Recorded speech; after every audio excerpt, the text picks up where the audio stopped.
Welcome back to the Oxford University Scientific Society in week 6 of Trinity Term. If you're in Oxford, we know that many of you might be preparing for or having exams at the moment, so all the best of luck. Today, we have the chance to hear from two of the Society's old friends, Professor Nicky Clayton and Professor Clive Wilkins from University of Cambridge. They will be talking about the psychological implications of optical illusions. Any questions for our speakers? Please do post them in the comments section as usual. And with that said, let's get started. Okay, so it's over to us, Nicky. Yeah, well, wonderful to be here. Can you hear us all right? We hope they can, because there's no way of knowing. And can you see us? I can see us. Will anybody put it in the chat if you're having problems? Oh yeah, that's a good idea. If there's any problems at all, do let us know, right, in the chat. Thank you, We just try to Lorenzo. minimise the chat so we can see what's going on, actually. Okay. But So now we need to start the sharing. Yeah. One of the things we'd like to say is that we have done lots of Zoom lectures over the last year and lots of Teams lectures over the last year, haven't we, Nicky? Yeah, but this is our first restream. Yeah, and we're not used to restream. It seems to work slightly differently. And to be quite honest, we've done a couple of them which haven't really worked. So we're really hoping that tonight's lecture works for you, whoever you are. So listen in carefully, because anything that we say, we are trying to deliver to you, all right? This is important because we want to have an audience, and we want to have an audience that we can communicate with. Right, can you start the share? Okay, so how do we start our share? Just remind me, Nicky. Oh, yes, that's right. So let's start our lecture for this evening. No, that's a stop. So now we have to go. Has that worked or not? No. No. I think you have to hit entire screen. Entire screen. Window. Chrome tab. Oh. You stop screen sharing. Can somebody help us work out how to actually get our PowerPoint working? As usual, you can click on the middle button of the 5, and it says share screen. Middle button of the Chrome tab.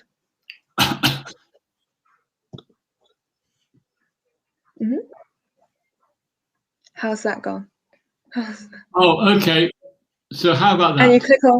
And you click on share entire window, and can you share entire screen. Can you see our screen?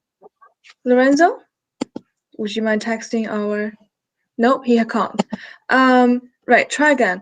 Are you sharing one single window, or are you sharing the entire screen? It says entire screen. Can you go back and keep between windows?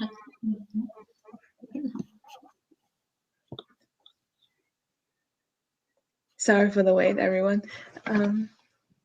Oh dear. It has to share. Okay, right. Is there any way you can stop sharing the whole screen? Just click on, if you can see a stop sharing, click that. We cancelled. We cancelled. Okay, and then try again. So the middle button with a red line across it right now.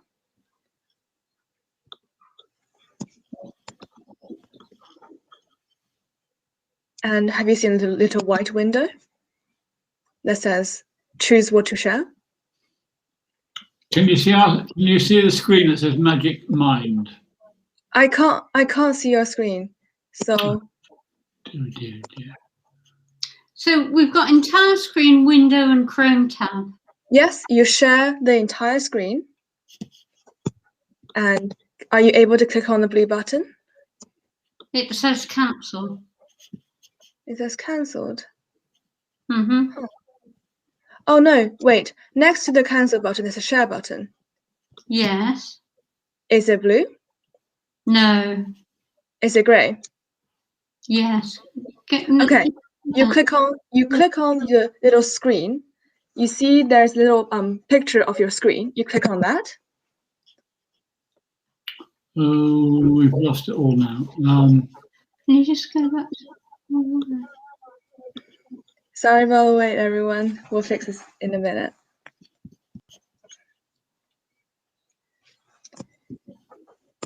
Okay, good. No. I don't know.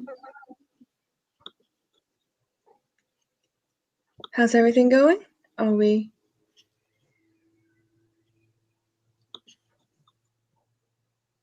Oh. Oh no, I think we've lost our speaker, which is great. We'll see if we can fix this in a minute.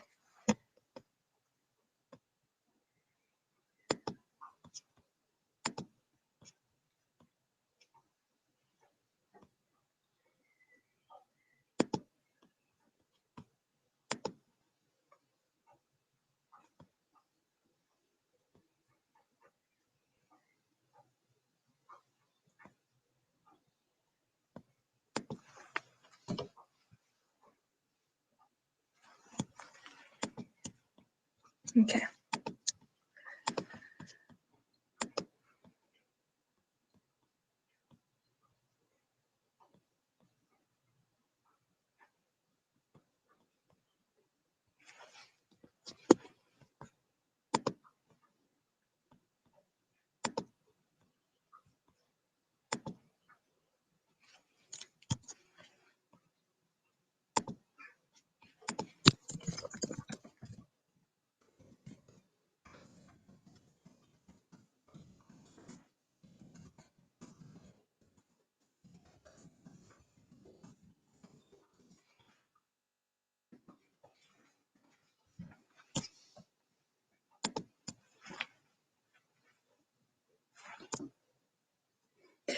We're going to fix it in a minute. I've just sent our speaker an email.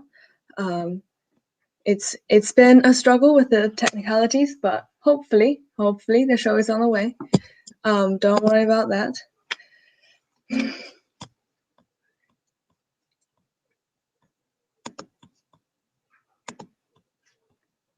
If have to, we'll try to restart the streaming.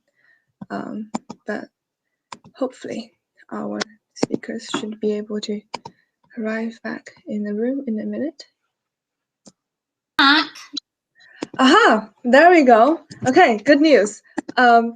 Same thing, middle button of the Chrome tab. No, this is where we're struggling. We've got entire screen, window, Yes. and home tab.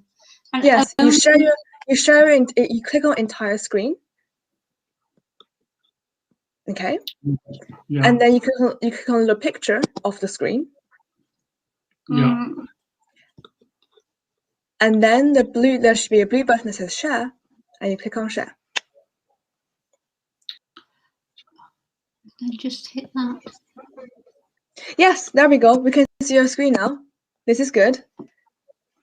Now can you see it? Now it's working. Yes. All right. Great. Okay, sorry for that impasse, everybody. Technology is a wonderful thing, isn't it? Or is it? Anyway, we didn't understand it. We're ready to start our lecture now. So our lecture's about what cognitive illusions, magic effects reveal about psychology and the biology of the mind. Not just perception, but also memory and the ability to mentally travel in time, namely to revisit our past experiences, reflect on them, and explore places we have yet to visit and imagine what they will be like. Yeah, and indeed, this whole process is not only about experiential memory, that is the body's record of what's been experienced. It's also about body memory. Now, body memory is for example, the magician's ability to perform a complex choreography of the hands. Now, one of the little incentives we have for doing this lecture is a little piece of chocolate like this. This is a round piece of chocolate. And I could actually demonstrate that the way in which I can take that piece of chocolate and make it vanish completely. And of course, it's gone. It's gone completely. It's vanished. But I could actually make it reappear. Or indeed, I could take that little piece of chocolate and I can roll it across my fingers like this, to the point where I'm actually doing a very complex task. Now, the interesting thing here is that the manner in which the moves are enacted to actually make that this piece of chocolate, circular shaped, move across my fingers in order to make the effect work is vital. So in truth, in order to create an effect convincingly, in an effect like this, I have to understand how my unconscious mind works whilst I'm actually thinking and talking to you. Now, the magician and the dancer, for example, anybody who's got any gifted appliance of motions which I've learnt deep within the body need to trust their body as well as their memory and not just their mind.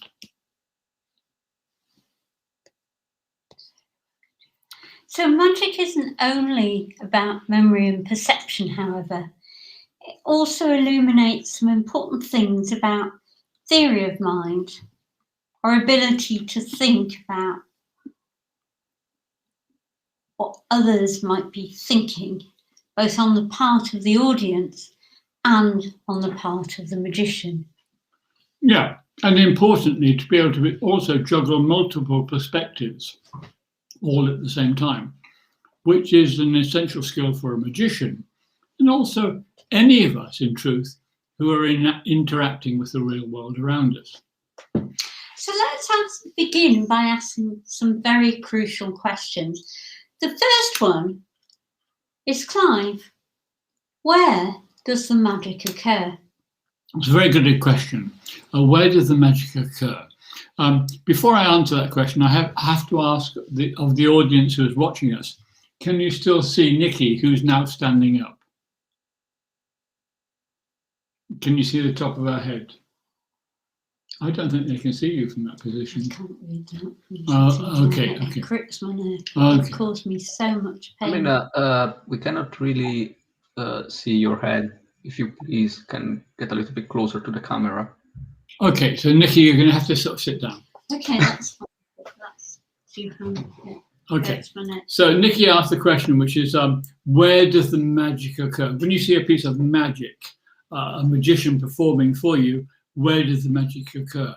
Well, the truth of the matter is, the magic never occurs in the hands of the magicians. It always happens in the mind of the audience. But a more interesting question really is, why does the magic work? Why is the mind tricked by what the magician does? Well, this is why psychology is so important, right? Because the answer to the question is precisely because we use our mental time travel system, which allows us to imagine the past, reflect upon the present and wonder what everything means right now, and think about what the future might behold, and to travel to places we can only ever go in the mind's eye. Now, the interesting thing about using mental time travel is that we don't just stick to the facts. We often embellish what we saw and fill in the gaps. It's not so much about precisely what happened, but rather the bits we found memorable. What were the things we chose to treasure and to cherish? The experiences we wanted to keep? And how do we make sense of them within what we already know? The present has to be contextualized if it's to be believed. And for that reason, so much of what we see happening around us can be misconstrued, we can misunderstand it, we can find ourselves believing in, for example, fake news to the point where impossible things seem to happen. Mm-hmm. And we can show that, I think, in the present effect, which is about to happen in front of your eyes. Watch this very carefully. Now, this is a piece of film, but I'm going to actually comment on the piece of film as you see it.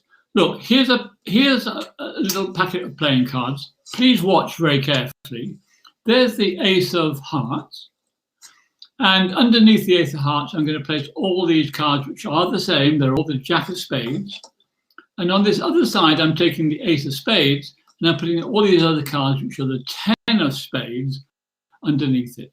So you now know that this side here, you're going to turn the cards below the aces face down. So you now know that this is the ace side and this is the spade side, all right?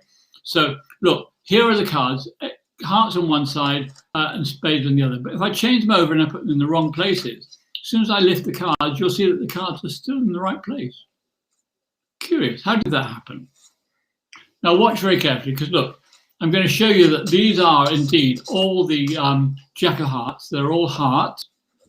And on this other side here, all these other cards here that you're looking at are all the spades. You can see them there, and they're on that side.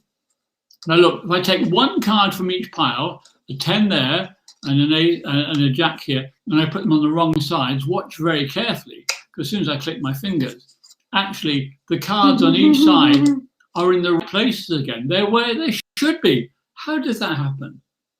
Look, what I can do if I want, if I don't have to do this, but I can change the cards over, and still the cards are on the right side. I can even put them on the wrong sides, like so, and still they're on the right sides. Very, very strange.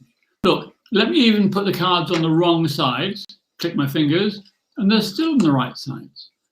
Now, I don't have to. I can change the cards over if I wanted to. I can put them on different sides. I don't have to. It's up to you, whatever anybody else decides. But as soon as I click my fingers, the cards are still on the right side, even though I've changed them over. The cards are always on the right sides. I'm down to the last cards. I just take them, I put them on the wrong sides. But as soon as I click my fingers, they're on the right side. Now, there are no false cards here, no gaffed cards, no anything.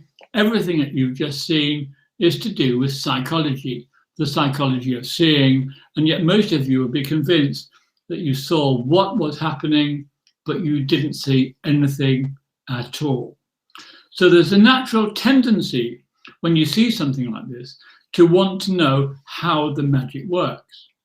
And to be quite honest, if we were to explain this to you, you would lose the effect. The brain would switch off if we explained to you exactly how that worked. But because we're not explaining it to you, you're dumbfounded, you find it very complex.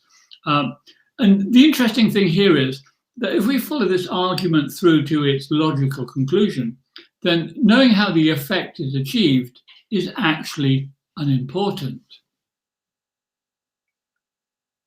So the more interesting question is why it works, not how it works. In other words, what it reveals, as Clive said, about perception and also about mental time travel. You know, why do we remember the sequences we did?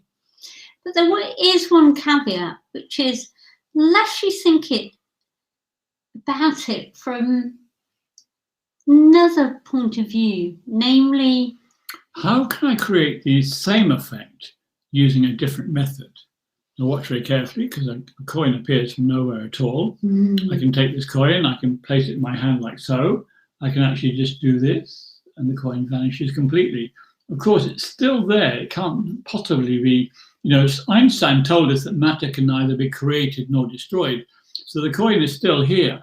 And yet if I just do this, it reappears from nowhere at all. So how can you create the same effect, or what appears to be the same effect, using a different method? This is something that magicians, and in truth scientists, are extremely good at.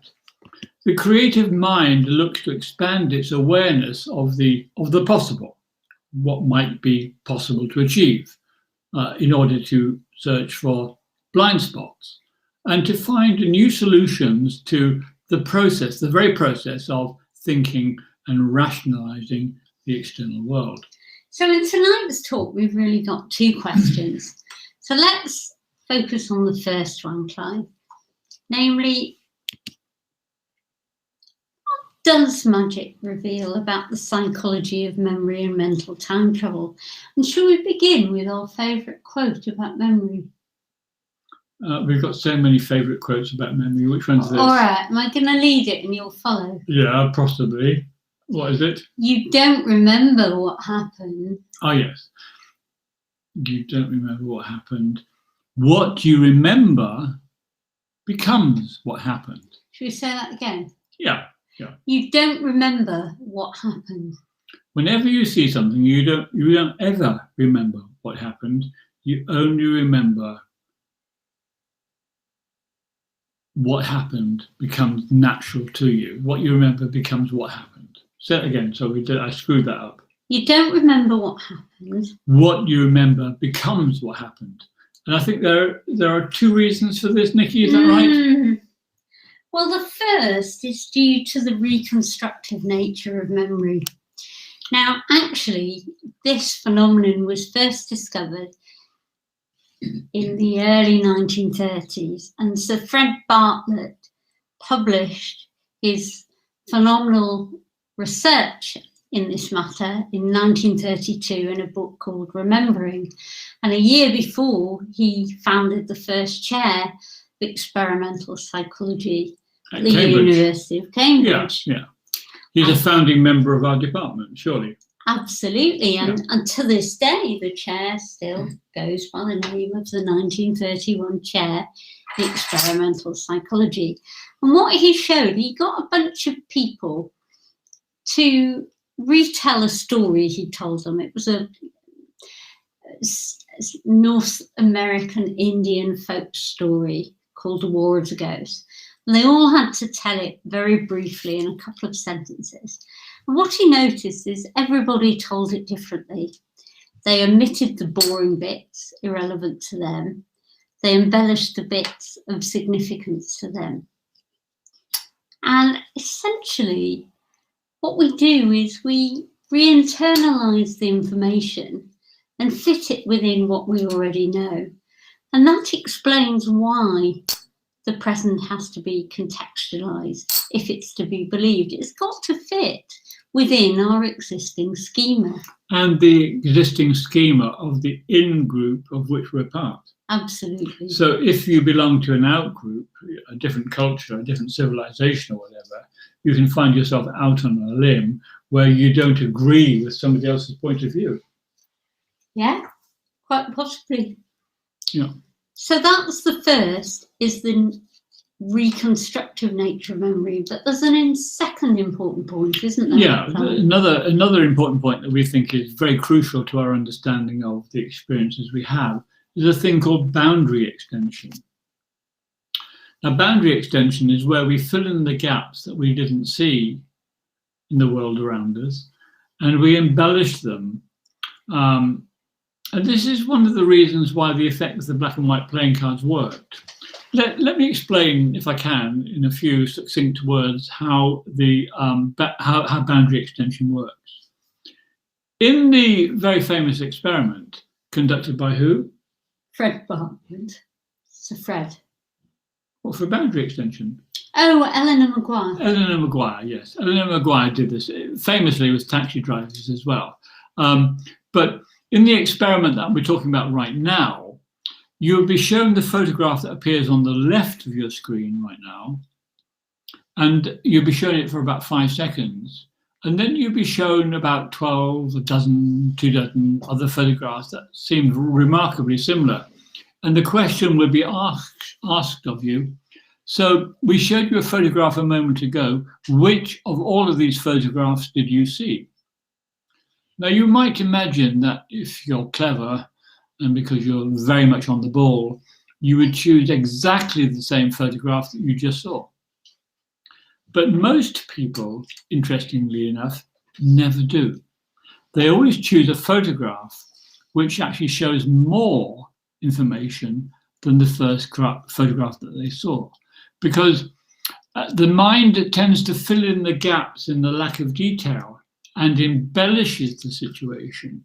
So if you were shown, for example, the photograph on the left of your screen right now, your mind would, without you knowing it, fill in the gaps that completed the top of the wooden fence to show it was pointed, would fill in the gap that showed much of a circle of a dustbin lid to complete it, and would indicate to you that these indeed were dustbins, because it would show you the litter that goes into the dustbin.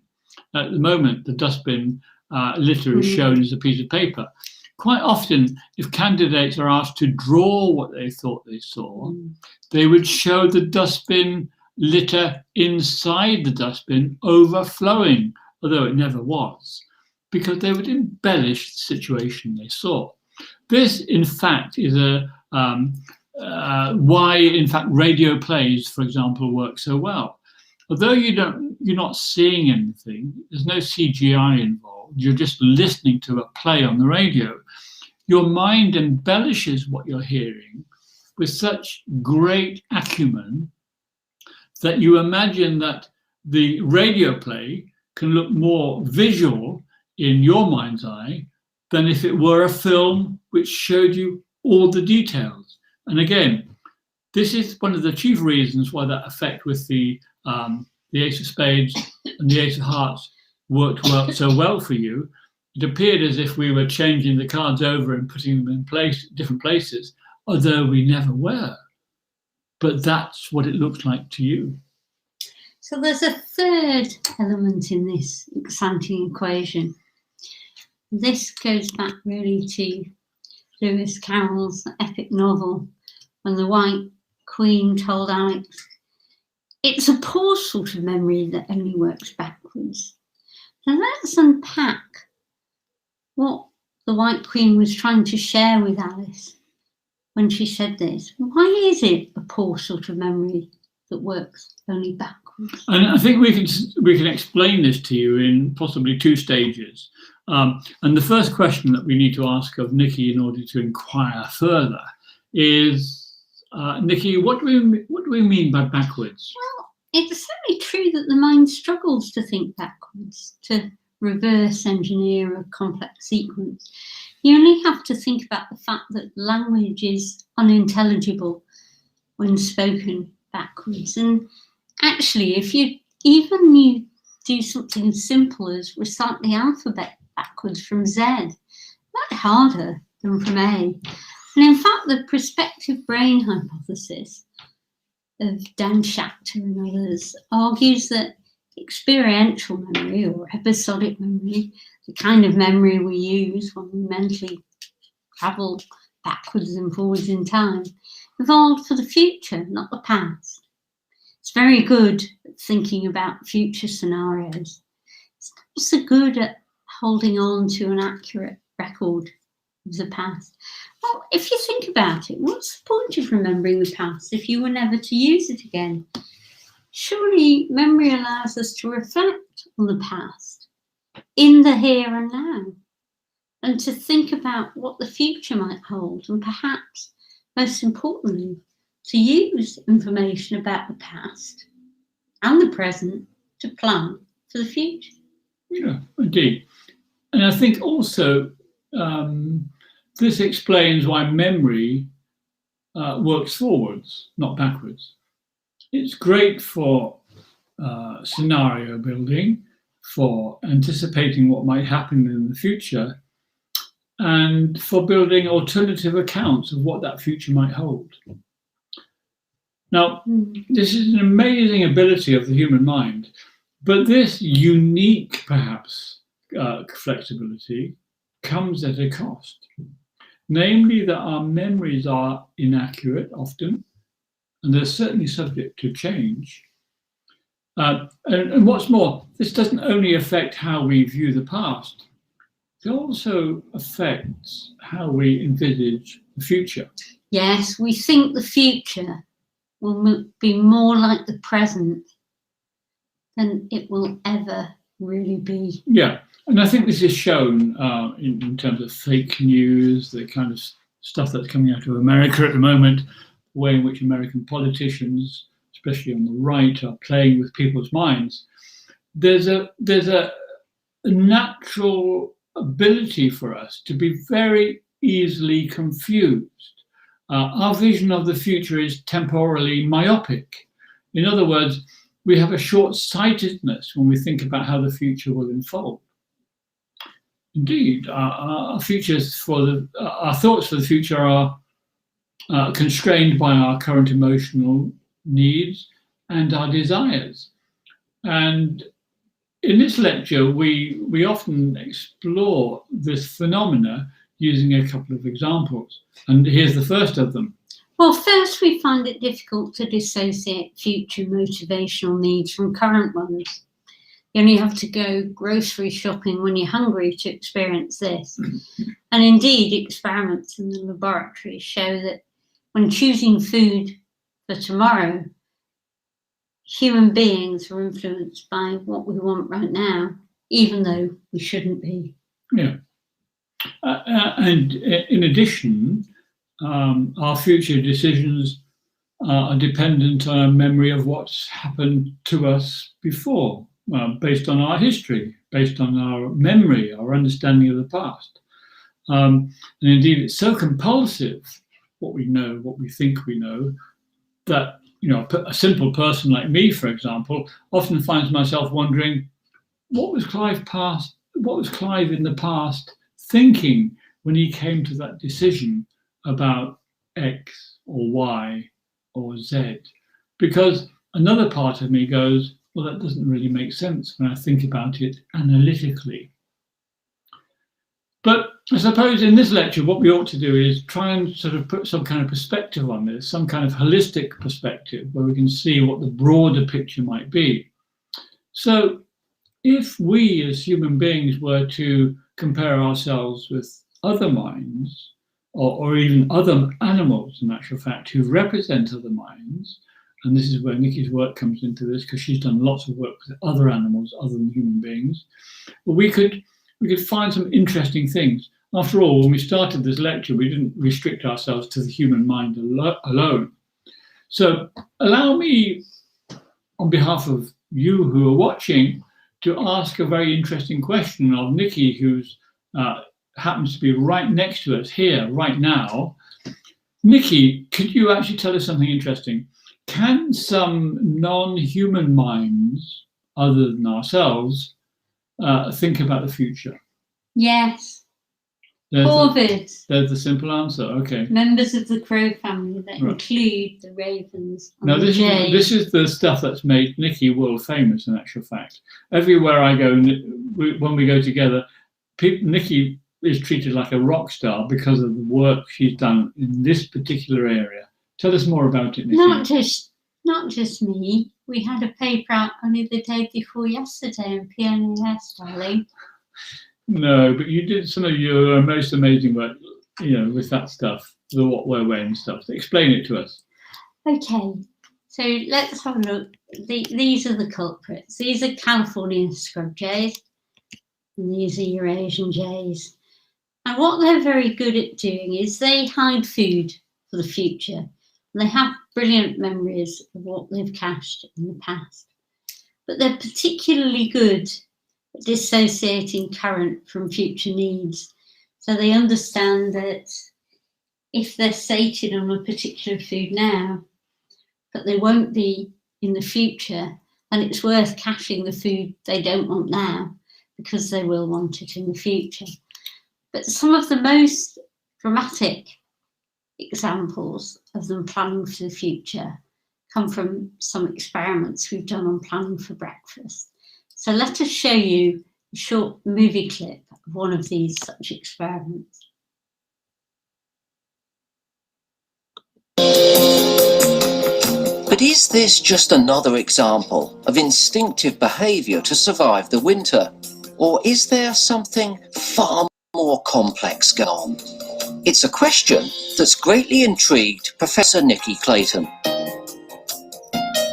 She studies western scrub jays, another American corvid, renowned for its caching behaviour.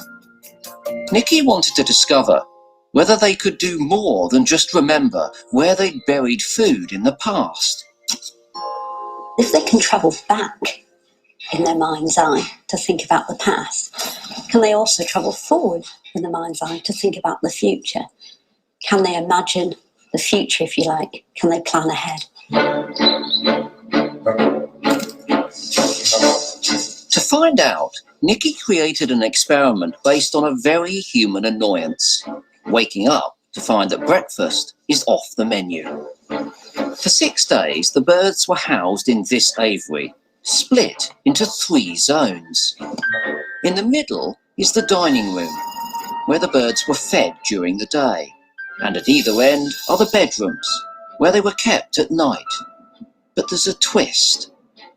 Kept overnight in this bedroom, the birds were served an early breakfast.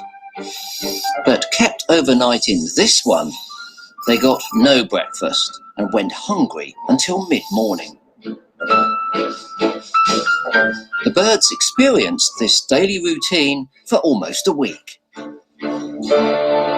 So we give them 3 lots of experiences of waking up in the hungry room and 3 lots of experiences of waking up in the room that serves breakfast. But the important point is that the birds themselves didn't know which room they'd end up in on any given day. But then Nicky changed the test. She allowed the birds to cache food in the evening, before bedtime. She placed caching trays in both the hungry and breakfast rooms. The question was, where would they choose to store the food? Nicky wanted to know if the birds could use their past experience of the 2 different rooms and plan for the future, namely, for breakfast time tomorrow. The results left no doubt. What we found is that the birds cache about 5 times as much in the hungry room as they cache in the breakfast room. They can imagine what they're going to need the following morning when they wake up hungry, so they can solve a problem before it's even happened. So what this experiment shows is that the birds can plan for the future. So the jay's caching behaviour is far more than mere instinct. They have a grasp of the past, but can also anticipate future need and, crucially, plan for it. This skill is very rare in the animal kingdom, and it's the 4th key ability needed to solve problems. It's called mental time travel. If you're interested, this is what the results really look like published in Nature. The birds cache far more in the room in which they would experience hunger than in the breakfast room, given that they didn't know which room they'd end up in. And of course, humans can plan ahead too. But unlike the corvids, the crows and jays, we have an egocentric bias about the future. Namely, we think the future will be more like the present than it will ever really be. And that what the future self will want will be more like the present than what we really want right now. So experiential memory is not an accurate reflection of what happened, even though we often think ourselves it or trick ourselves into thinking it is. We construct our memories to fit in with what we know, and we fill in the missing gaps, boundary extension, to make sense of our world. Both of those things, the reconstructive nature and boundary extension, allow us to contextualize the remembered experience within our existing schema and make it our own. And in so doing, it prevents a sense of self-involvement and, most importantly, a sense of ownership. As the American psychologist, pictured here, William James, remarked, for memory to become my memory, to own it, requires more than the mere dating of a fact in the past. It must be dated in my past. And politicians are getting very good at working with this to provide misinformation for people to remember or recall how they're living their lives. Yeah. How do I know this information? Where do I know it from? Anyway, in short, experiential memory is flexible and forward-looking. It's not fixed and it's not backward-looking, but it's not nearly as good at predicting what we will want in the future as we think it will be. And that's because our mental time travel system is constrained by what the current self wants, and it's biased by what our past self chose to remember. We're living in an age where AI is getting very good at predicting how we think about such things and how we choose to recall such events, to the point where it's actually anticipating our futures for us. Now, this may be a good thing or it may be a bad thing. We have yet to decide. And much of this has to do with theory of mind. Now, theory of mind, as many of you probably know, in fact, is the ability to think about what others are thinking prior to a given event, realizing that others may have access to sources of information that we personally don't, and vice versa. Other people may know things that we don't know. Now, psychologists have actually so far invented 3 types of theory of mind. Perspective taking, belief desire psychology, and knowledge attribution. So first comes an understanding of another's perspective. That's perspective taking, of what they can and cannot see. Now this in turn has 2 levels. So level 1 perspective taking emerges in children by the age of about 2 years of age. This is where they understand that someone else cannot see what they can see because that person's view is obscured. Now, level 2 perspective taking is slightly more subtle and emerges later, around 2.5 to 3 years of age. This is the ability to understand not only if someone else can see what we can see, but whether they can understand how they're seeing it. Here's a classic example. Is that a 6 or a 9? In other words, of how your view might be changed by being in a different line of sight. Of course, this is what magicians do all the time. They recognize what they're doing themselves, understanding that the other person's going to see what they appear to be doing from a completely different point of view. The second type of theory of mind is called beliefs and desires. And this is the second kind of theory of mind. Now, belief desire psychology is thought to be more cognitively challenging, and in truth, it develops later in young children. It refers to an understanding that others may differ from us in their own particular desires and beliefs. For example, another person might love eggs, for example. This is a personal example right now. And that somebody else might like eggs, but I know I hate them, for example. So young children find it hard to ascribe beliefs and desires to others, where they might differ from themselves, until they're about 4 years of age. And indeed, it's not until they're about 6 years of age, 7 years of age perhaps, until they can choose what another person wants, if it is, in actual fact, in conflict with what they want themselves. And at the pinnacle of theory of mind is number 3 on the list. Knowledge attribution, yeah. Namely, the ability to attribute knowledge and understanding that another individual may interpret what they see and desire in quite a different way to us, because they know and think things we don't. Now, this ability starts to develop in young children when they're about 4 years of age, but it continues to develop into adulthood. And in order to understand this at a more in-depth and greater level, it's a good idea to look at the ways in which other animals, apart from ourselves on this planet, seem to cope with the same kind of situations. And this is where Nicky's expertise over a great many years is invaluable. We might ask ourselves at this point, what about other animals? Nicky? Well, let's focus on the corvids, the crows and the jays. So here are some examples of the tactics they use to protect their caches of hidden food from being stolen by other individuals. And they illuminate important things about avian perspective taking. For example, they use shade to make it hard for onlookers to see.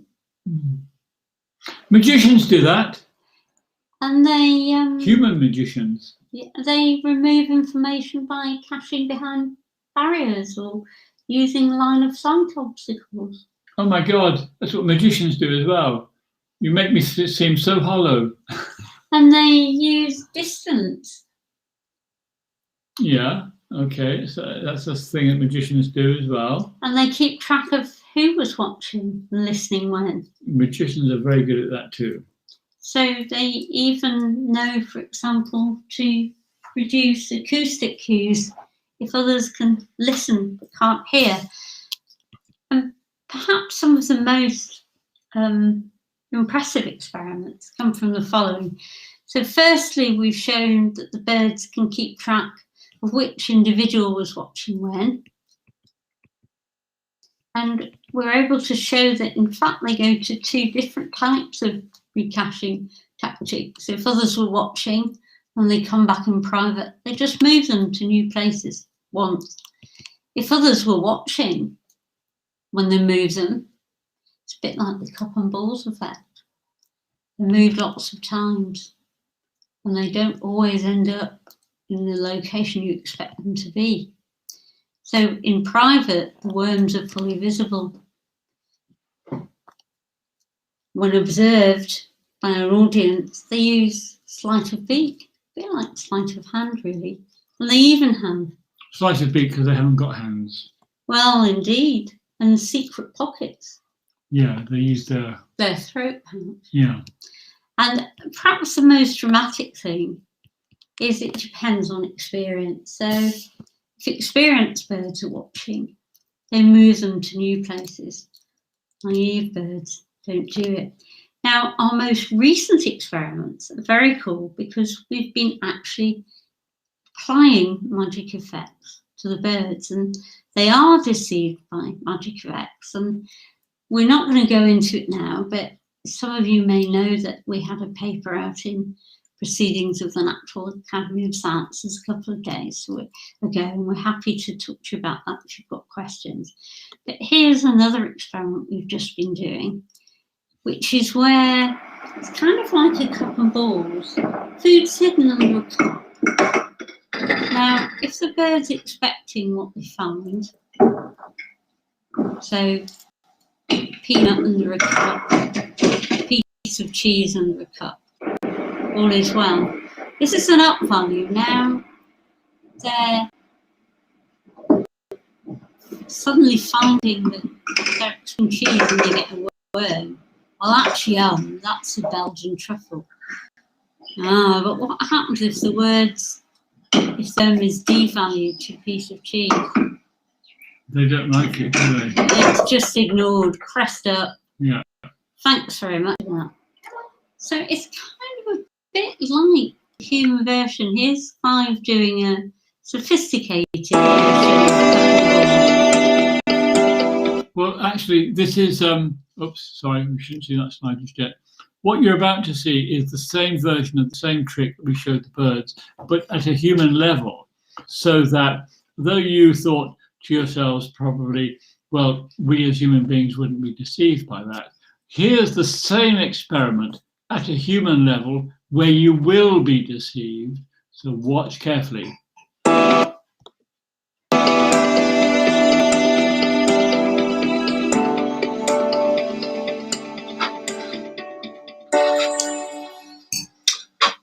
A cup and a ball.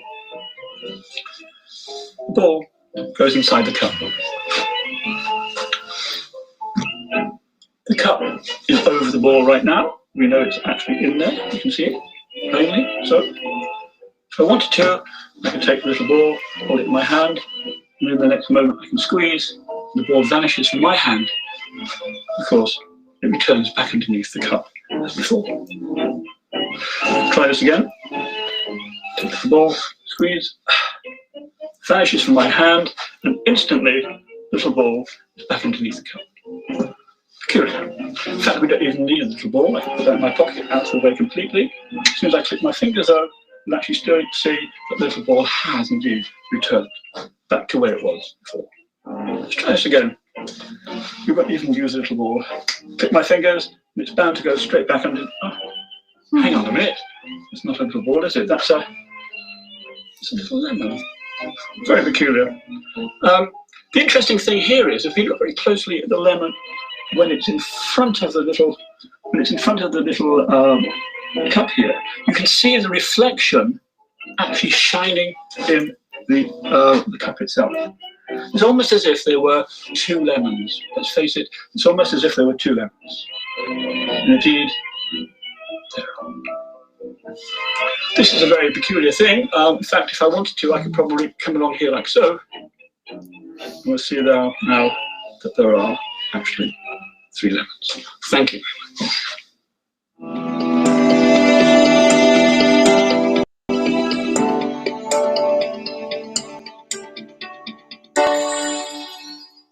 So, corvid cognition reveals a number of biological bases to cognition, perception, and perception that magicians capitalize on.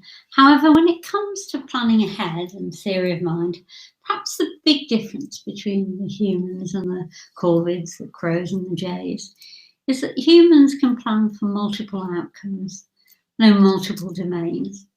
We can talk about them, we can write about them, we can read about them, as well as demonstrate them non-verbally. We can play with our sensibilities in areas to the point of entertainment. Yeah. For example, the magician needs to be able to engage, obviously, in multiple perspectives at the same time, multiple levels of perspective taking, in fact, knowing that their audience will see things often, most often, quite differently to the way that they need to be viewed by the magician themselves. And these effects use any one of a number of the three types of theory of mind. So it's not just about perspective taking. So the magician knows that there are at least three emotional responses to magic effects. I, as a magician, and Nicky, as my accomplice, knows that there are at least three different ways in which people can react to magic. It's interesting. The three different types of ways of responding are as follows. The first one is A, the person who reacts like the 4-year-old. They delight in the naivety of what they're seeing, and they just go, "Oh, that's wonderful, I really enjoyed it." And Nicky often comes into this category, even though she's a very pronounced scientist who has great celerity and ability to penetrate reality. The second kind of category of person is the scientist themselves, or the person who believes that they are scientific, and they find the trick fascinating, but they want to know how it works. And that's very good as well. That's an inquiring mind. But actually, you'd be very surprised to realize that there's a third category of person who watches magic tricks, who is the skeptic. And they realize that they're being tricked, and they feel that this troubles them. They don't like the fact that their sense of reality, their personal sense of reality, is being interfered with. And I don't know, this might go quite a long way to explaining how people who believe fake news might be responding to the environment they find themselves in. So, as a species, we humans are biased by our own egocentric view of the world. It's not just time or presentism the self has a problem with. Can I use this? Yeah, of course you can. As we explained earlier, we think the future self will be more like the present self than it will ever really be. But the important point to emphasise here is that we also over-ascribe to others our beliefs, our knowledge, our visual perspective. In other words, we do it for other-selves as well as for other times.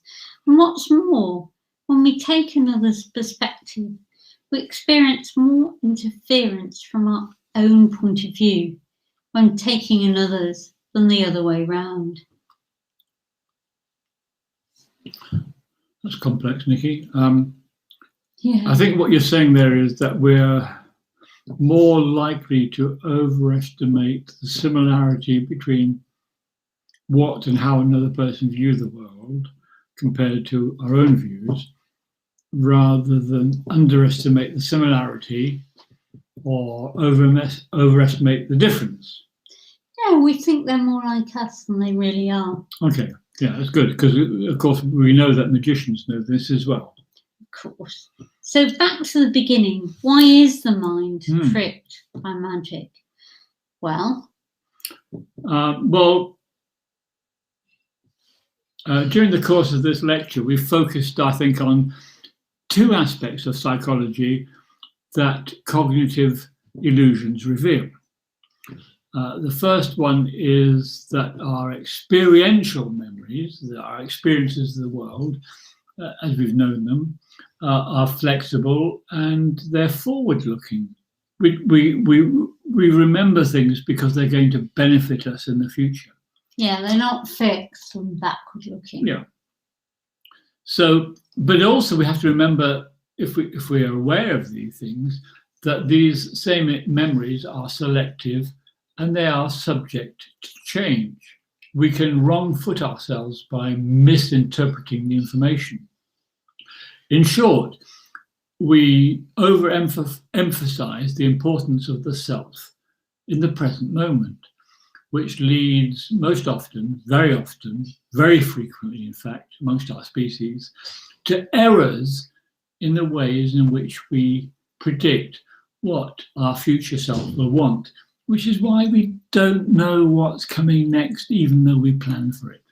Now, this egocentric bias, this obsession with the self in the present, also leads us to errors in theory of mind, as well as in mental time travel in what we remembered and what we planned. And this egocentric bias also explains why magic is more powerful when it's personalized. I think I'm the person on the right. Would you agree?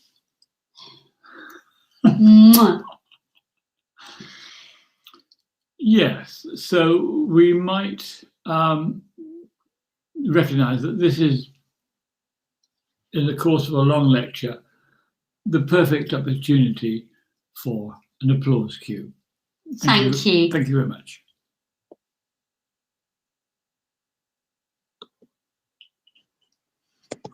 Thank you ever so much for that fascinating talk. I have to say, I've always been intrigued by magicians' tricks ever since I was very young.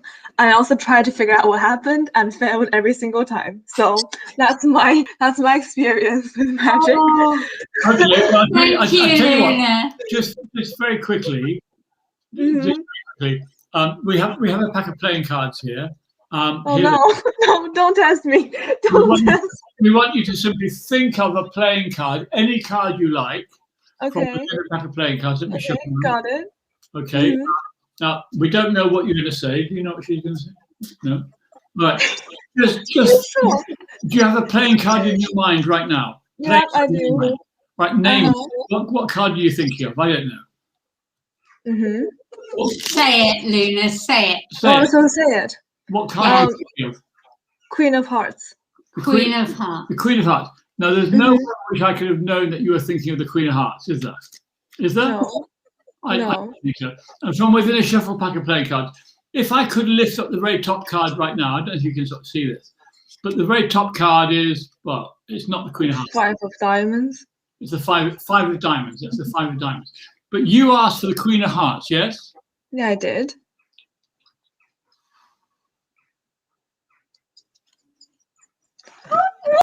No! What happened? How? How did you find the card so quick? Very well. The thing is, the subtlety of the effect that we just perpetrated on you is the kind of subtlety that politicians are using on the general public every day of the week. We're all being deceived by the environment we find ourselves in. Right. Well, anyways, I think we have one question from the audience. We'll answer that, and we'll probably have to go. So let's do that. Let's do. Have you tested whether the corvid, the birds, demonstrates boundary extensions? Oh, that's a great question. We haven't. What our most recent experiment was to ask if they're fooled by the same magic illusions that people are tricked by. And if people are interested, in our final slide, the capturedtalk.com, we've put up our paper that came out in PNAS 2 days ago. And that was also reviewed in the New York Times today. So the jays are fooled by the same effects as humans, but here's the really cool bit. There's one exception that the jays are not fooled by, and that's something called the French drop. Now, the French drop requires an understanding of hands, and, like finger grips and pincer grips. And jays have wings, but they don't have hands. This is the French drop. Yes. I take the coin, I hold it so, and it vanishes. What? No, but we were looking at your hand all this time. The thing is, you know, matter can neither be created nor destroyed. It's still there. You can see it if you know how to look. If I actually take the coin, there it is. No. Just do this. It reappears nowhere at all. But I can't see it. But wait, what?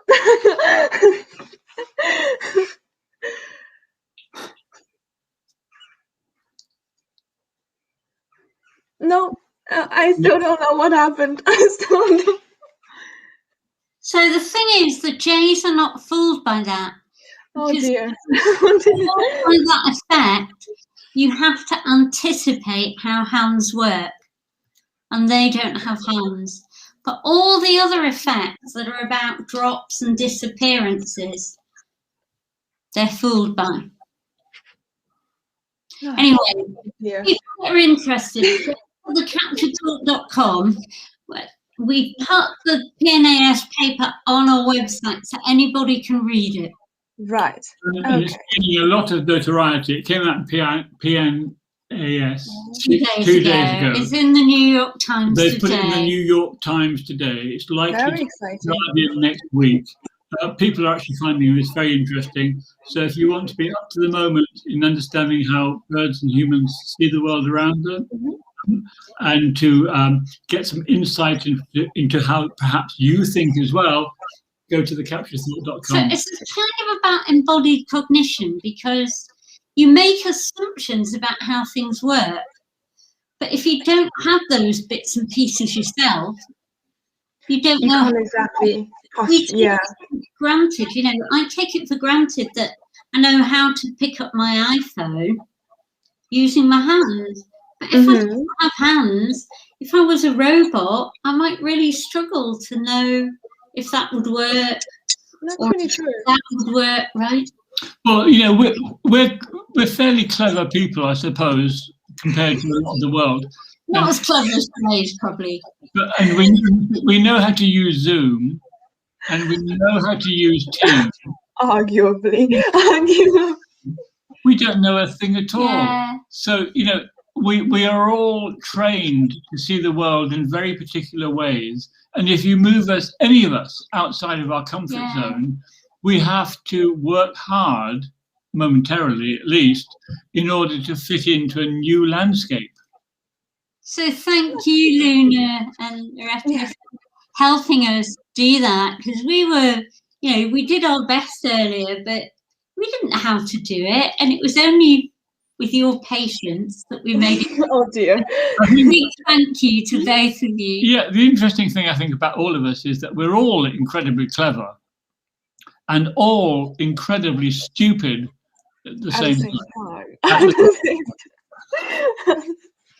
Yes. Well, I think it's time to conclude now. I figured out today that I am even less good than a bird at figuring out how a magic trick works. But that's fine. It gives you a new route into the future, because once you're made aware of something that you need to be looking into, that's what you're going to do next. And it means that we can quickly make sure that more of us come on stream, so that we're trying to understand the reality that's unfolding all of us. And the more we can share, the more we can control. Because to imagine that human beings are individuals in charge of their own lives is wrong. Yeah.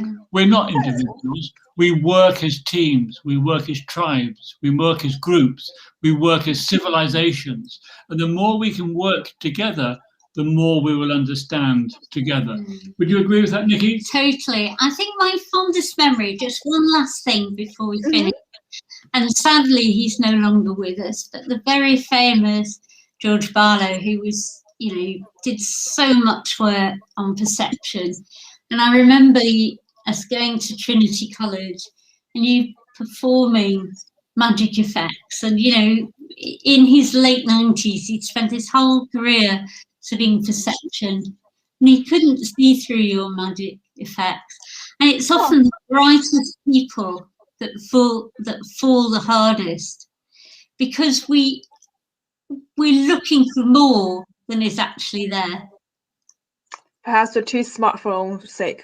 I guess that's a perfect note to end on. But I think our lectures worked well for all of you who are out there. And best of luck for you that are still taking exams. We feel for you and we're rooting for you.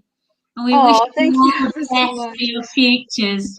Right. We know how difficult things are right now. Yeah, we're all living through hard times, and let's hope we can all prevail. Yes. Well, thank you both to our speakers and to our audiences. And I think that will be the end of the talk. So thank you for tuning in and enjoy the rest of your evenings. You too. Bye.